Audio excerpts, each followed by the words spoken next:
ಒಂದು ದಿನ ಬೆಳಿಗ್ಗೆ ಗಂಡ ಮತ್ತು ಹೆಂಡತಿ ಮನೆಯ ಕಿಟಕಿಯ ಬಳಿ ನಿಂತು ಹೊರಗಿನ ಆಕಾಶವನ್ನು ನೋಡುತ್ತಿದ್ದರು. ಗಂಡನಿಗೆ ಮೋಡಗಳು ಭಾರವಾಗಿರುವಂತೆ ಕಂಡವು. ಅವನು ನಗುತ್ತಾ ಹೇಳಿದನು, ಈ ಸಂಜೆ ಮಳೆ ಬರಬಹುದು. ಹೆಂಡತಿ ನಗೆ ಬೀರುತ್ತಾ ಉತ್ತರಿಸಿದಳು, ನನಗೆ ಹಾಗೆ ಅನಿಸ್ತಿಲ್ಲ.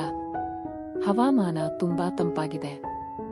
ಗಂಡನು ಏನು ಹೇಳದೆ ಸುಮ್ಮನಾದನು ಮತ್ತು ಕೆಲಸಕ್ಕೆ ತೆರಳಿದನು. ಗಂಡನು ಹವಾಮಾನ ಇಲಾಖೆ ವಿಜ್ಞಾನಿಯಾಗಿದ್ದು ದೈನಂದಿನ ಹವಾಮಾನ ವರದಿ ತಯಾರಿಸುವುದು ಆತನ ಒಂದು ಕೆಲಸ. ಆಫೀಸ್ಗೆ ಹೋದ ಕೂಡಲೇ ಅವನು ಹವಾಮಾನ ಮಾಹಿತಿಯನ್ನು ವಿಶ್ಲೇಷಿಸಿ ಅಧಿಕೃತ ವರದಿ ಸಿದ್ಧಪಡಿಸಿದನು. ನಂತರ ಅದನ್ನು ಟಿವಿ ಸುದ್ದಿವಾಹಿನಿಗೆ ಕಳುಹಿಸಿದನು. ಸಂಜೆ ಆಗಿತ್ತು. ಹೆಂಡತಿ ಟಿವಿ ನೋಡುತ್ತಿದ್ದಳು. ಹವಾಮಾನ ವರದಿ ಪ್ರಸಾರವಾಗುತ್ತಿತ್ತು. ಹವಾಮಾನ ಇಲಾಖೆಯ ಪ್ರಕಾರ ಈ ಸಂಜೆ ಮಳೆಯಾಗುವ ಸಾಧ್ಯತೆ ಇದೆ. ನಾಗರಿಕರು ಮುನ್ನೆಚ್ಚರಿಕೆ ವಹಿಸಬೇಕು. ಹೆಂಡತಿ ಬೆಚ್ಚಿ ಬೀಳಿದಳು. ಇದು ಗಂಡನು ಮುಂಜಾನೆ ಹೇಳಿದ್ದು ಅದೇ ಅಲ್ಲವೇ? ಅವಳು ತಕ್ಷಣ ಗಂಡನಿಗೆ ಫೋನ್ ಮಾಡಿದಳು. ನೀವು ಹೇಳಿದ್ದು ಸರಿ. ಟಿವಿಯಲ್ಲೂ ಮಳೆಯಾಗಲಿದೆ ಅಂತ ಹೇಳ್ತಿದ್ದಾರೆ. ಗಂಡನು ನಗುತ್ತಾ ಉತ್ತರಿಸಿದನು, ಹೌದು.